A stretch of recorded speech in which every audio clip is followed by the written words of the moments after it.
Hi, welcome to Dance Brain, where we talk about the beauty of partner dancing, and I'm here with Aurelia. Hello. Hi, Jason. Thanks for asking me to join your podcast today. Thanks for doing it. Impromptu, here we are at Dolores Park on a rainy December day, but here we are. This is the dedication of the dancer. Yeah, we're dedicated to dance. We're talking in the rain, underneath palm trees. This is how much we love dancing. We're talking about dancing, apparently. So tell our audience how you first started partner dancing.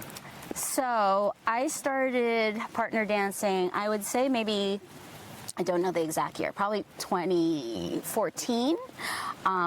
I had 2 kids, and my youngest was going to kindergarten, and I thought, oh, this is a good way for me to get out in the community and learn. I've always wanted to learn how to partner dance, especially Lindy Hop, because I just love jazz. So I did some research, found out about Cat's Corner in San Francisco, found out that I didn't need to bring my own partner, because I think that's a common misconception, that you need to bring your own partner to learn how to partner dance, and it just that launched the whole dance career, and that's where I met you. That's where we first met. At Cat's Corner. Baby dancers at Cat's Corner. Yeah, level 1, 2, 3, and the rest is history. Yeah, I remember meeting you against the wall where we were.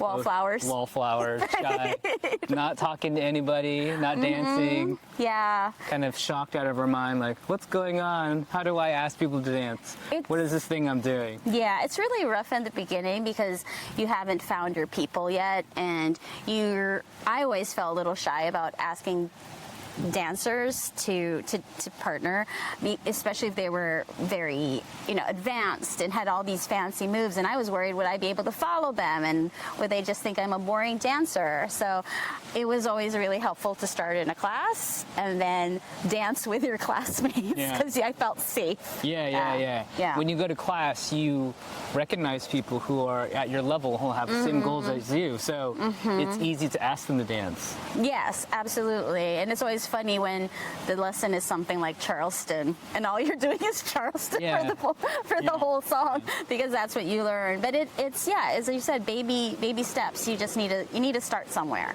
Yeah. It also helped that we learned to dance in a bar. How is that helpful?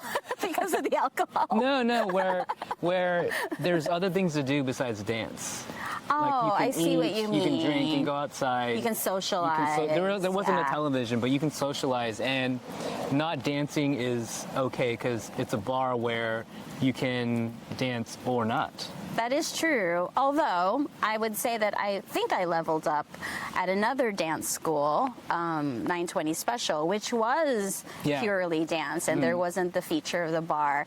And so folks who went there had like incredible dedication about learning and learning. This is all we're doing. We're just dancing. But yeah, mix of both. I think when you're starting out, a bar setting is very helpful because it, again, liquid courage also helps for some.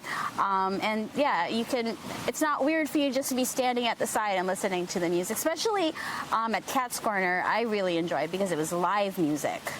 And there is something about the live music component that it becomes like an interaction between the musicians and the dancers, that it just brings it an extra layer of awesome. Yeah, and also when the dance is at a bar, right, there's patrons there who aren't necessarily there to dance. They're there to listen, or maybe they don't even know that a dance event's happening. That's their local bar, and they wanted to get a drink, and oh, you're dancing. Yeah, that's a good point. And in a certain instance, like, because you're dancing with live music, you're part of the show. Which can be awkward. It can be awkward, yeah.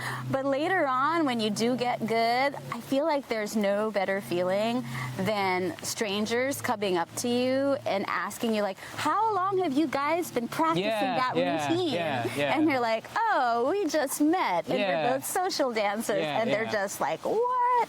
I think that always surprises people, and it feels good to know that, your joy is also appreciated outwardly by spectators. There are people watching you sometimes and like they're inspired by you, and they think, oh, you must have practiced that routine for 5 months. Yeah. But no, this is social dancing. This is improvised partner dancing. That whole adage or motto about like dance like no one's watching, I think in the beginning that's really helpful because you don't want fear to take over and become paralyzing and preventing you from dancing. But as you do start to get better, heck yeah, dance like people are watching, because people are watching sometimes. But it's part of sharing the joy. Yeah. You're an ambassador for the dance. Nicely whether you know put. for it or not. Nicely put. Yeah. And you mentioned performing. You also have performed in the past too, right? Yes. I think I partnered with you at Cat's Corner a couple of times, and I've continued to perform over the years. So it all started off with classes that have choreography and a performance at the end, which is always a lot of fun because the goal is about learning new moves and learning it together and having like a recital, right? And there's something also great about group dynamics, that you feel part of a team, that you're in for something bigger than yourselves. But after those student choreography classes, I also started like performing and competing with other groups at like in Camp Hollywood. And it's just a fun way to level up. I try not to be too competitive and put pressure on myself to like place, but it does feel good. Like this year we placed at Camp Hollywood for second place, and that was amazing. It was an amazing experience. Yeah. Did you always want to perform, or what was your insight into your psyche in terms of like, oh, I'm a social dancer, but now I want to step it up and be a performer? Good question. I was not a performer. I came from a very Asian family where the kids are always asked to perform for relatives, like play the piano or sing a song for aunties and uncles. And so I think that had a reverse effect on me. I didn't like performing, but then I just grew into it, I think, and it's just so much fun. I think one thing you really have to remember is that you have to keep it fun. And competition prizes are nice too, but just keep it fun. For me, it's just a good way to meet other high-level dancers and just, I don't know, push yourself a little bit. Yeah, the extra level of partner dancing is performing, where you're most likely practicing a choreography for weeks or several months, and you get to be an expert in those specific steps, those specific techniques and moves. It becomes very technical. But after that, then you're like, oh, I've overcome my fear of dancing in front of somebody because I feel kind of empowered by the practice that I've dedicated to this, and I want to kind of showcase what I've been working on. And I think there's a different satisfaction too. When you're with a team and you're doing choreography, you're all together moving as a unit. When you compete, the focus is on you. Yeah. So that takes another level up. Oh wait, I did win something. Not really. I got in as a alternate in Balboa. Oh, nice. Yeah, the Pacific. Nice. The one in Seattle. Nice. Yeah. So nice. that was my only win, and that was like super surprising because I didn't practice for it at all. Yeah. So that was lovely. Oh, it got really dark. It's okay. I can still see it. Yes. Okay. Hi. So another level of partner dancing is competition. Yes. And competing with other fellow partner dancers and seeing, who can rack up the most points. Yeah, I think why most dancers do like competition and traveling for dances because it's the gateway to teaching. I can't remember exactly who, but I did attend a workshop once, and they said it is the responsibility of any dancer in the scene like spread the word and continue teaching, being an ambassador to those who are starting out. Even though you feel like you're a mid-level dancer, or just, you're probably in the top 25% of your scene, and so you should give back to the community via organizing, via teaching, a taster class, and then when you start competing and then getting better, like on a national level, then you get all the cred to teach locally. So I think that's why people like competing, because it's the pathway to teaching.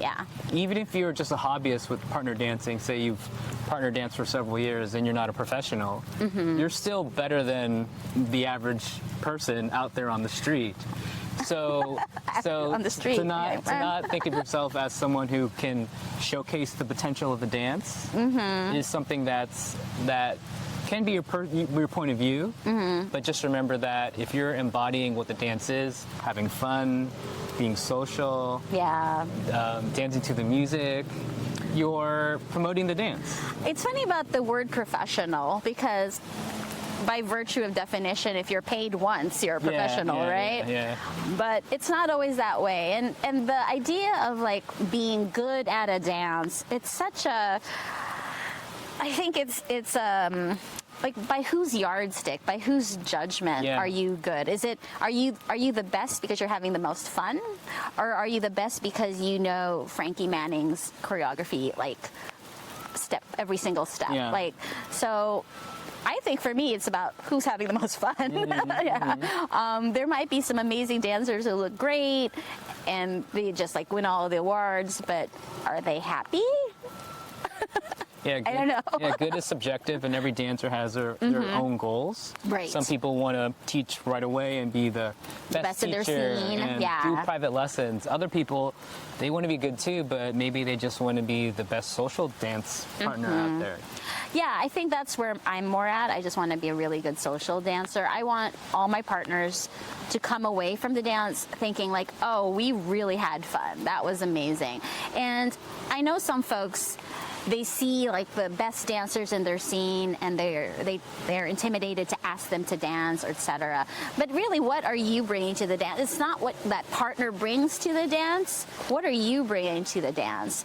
And if you make it your objective to make the dance the best, no matter who you dance with a newbie or with a teacher or an internationally renowned teacher, that's the goal. That's the win, if you can make it fun.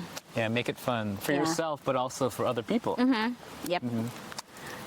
What other dance styles do you do? Apart from Lindy Hop. So Lindy Hop is my first language.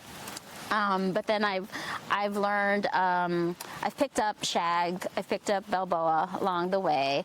Now I've dabbled in fusion as well, and blues, and ecstatic. I don't know if that really counts as partner dance. You're more like flopping around, just, That's the technical term. Sorry. That's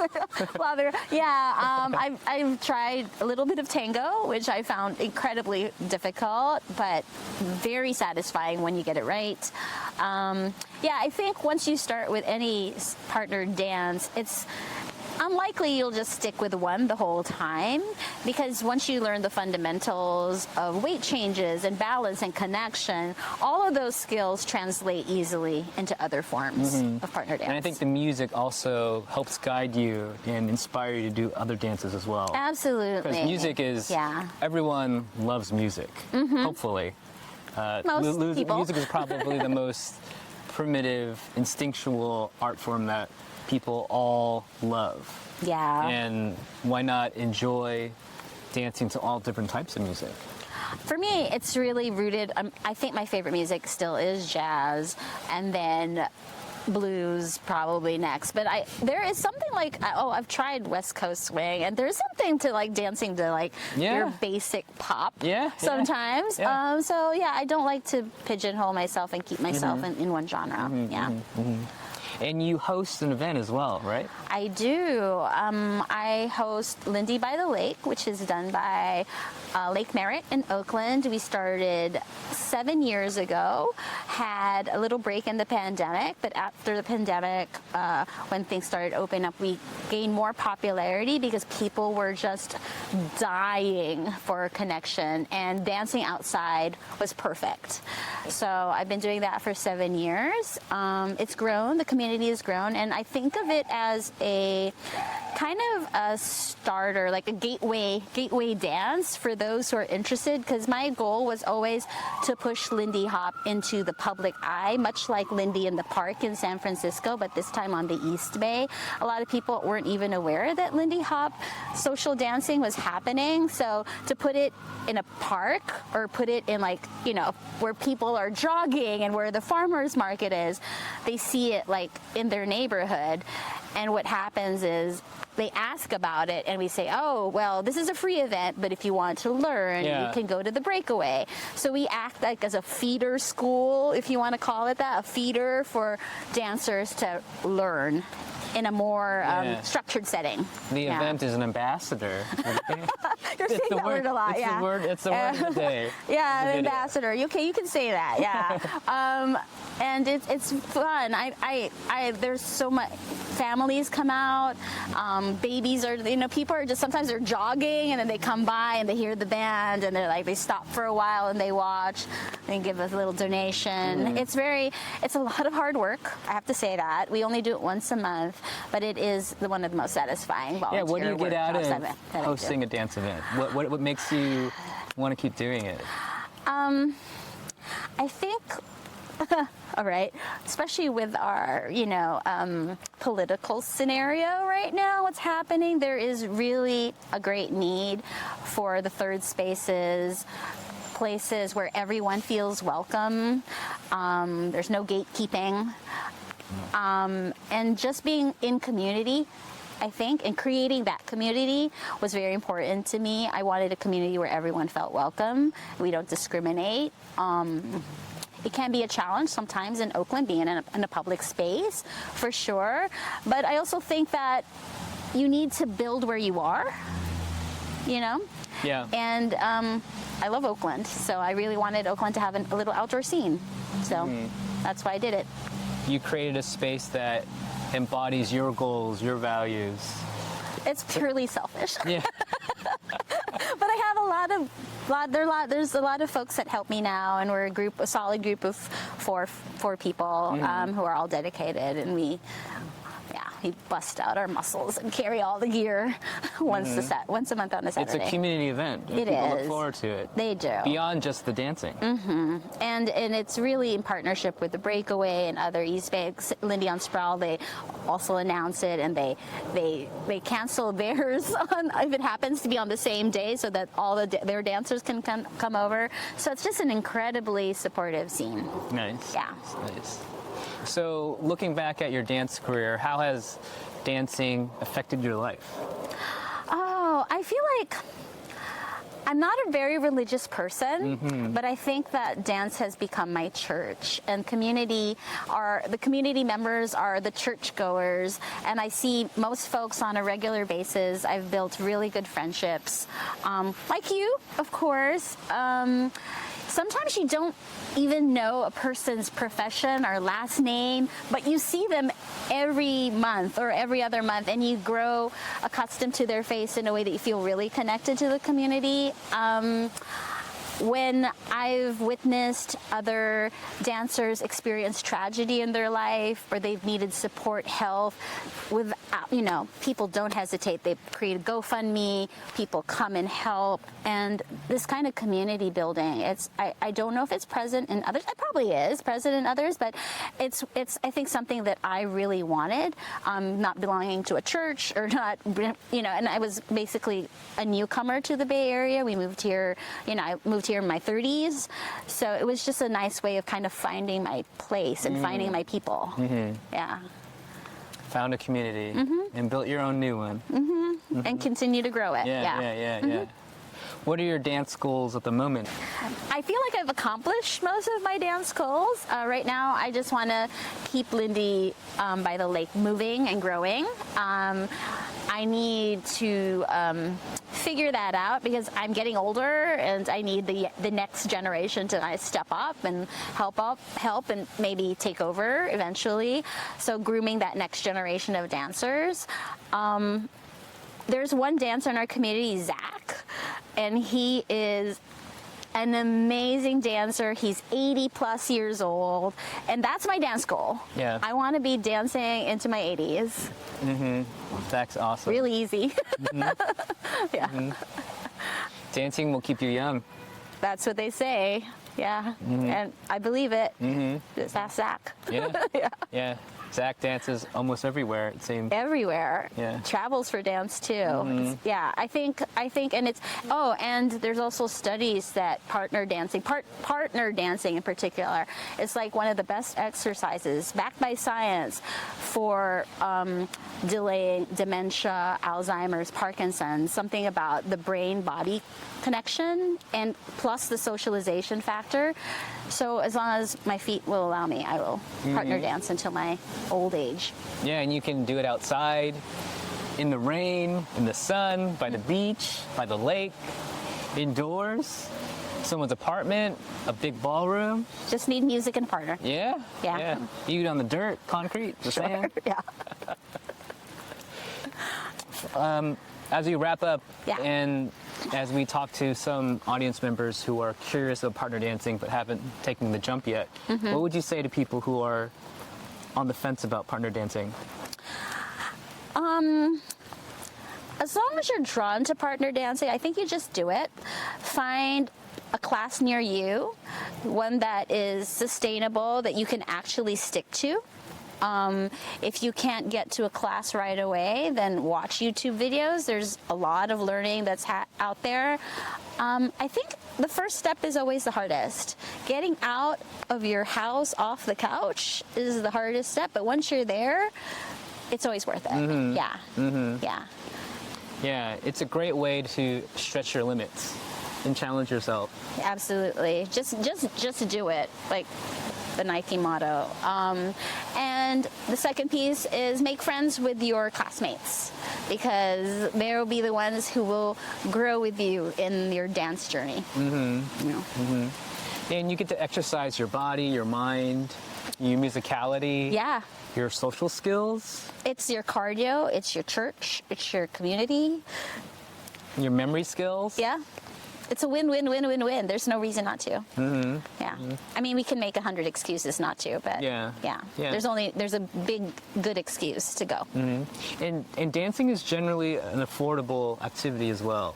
I would say so. Generally yeah, speaking. general speaking compared to other like gym memberships or other hobbies, it's pretty affordable. And the good thing about dance is there also, depending upon where you live, obviously, there can be free events as well.